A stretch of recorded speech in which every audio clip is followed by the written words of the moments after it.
Good morning, everyone. Well, last Wednesday, if you were at Mass, you would have picked up that we were giving recognition to St. Eugene de Mazenod, the founder of the Oblates of Mary Immaculate.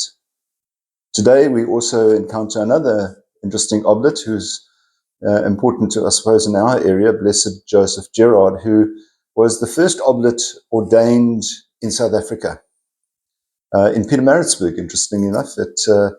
At the old St. Mary's, which as far as I can gather, was converted into a school that I attended as a kid.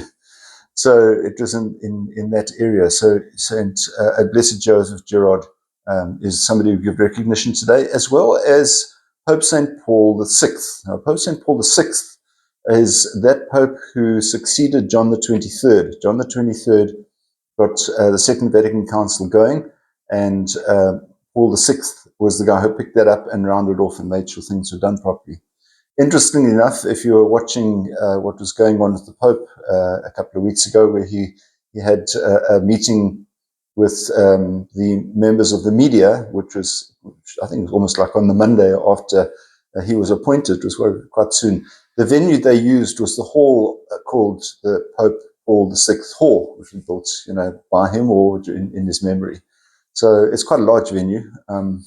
I've had the privilege of being there as well. And it just shows just how importantly Pope Paul VI did pick up the work of John the 23rd and completed it. The biblical focus I want to have a look at today is from the Psalm, actually. It's Psalm 97 or 98, depending which version of the Bible you're looking at. And it is the Psalm that says, "Sing a new song to the Lord." Now, it's a wonderful thing to do. So, be cheerful and it's kind of fitting in with what I said about St. Philip Neri the other day, that we need to be joyful about our existence as Christians. And yet there are so many hymns that maybe we'll sing a new song to the Lord. It's familiar to us that perhaps we don't listen to what is being said. And so the question is, how much attention do we pay to familiar things? And in particular into the Mass, how much attention do we pay if those things are familiar? They might be repetitive, they might be familiar, and therefore we might have a complacence about them. But much of the Mass is actually taken from the Bible.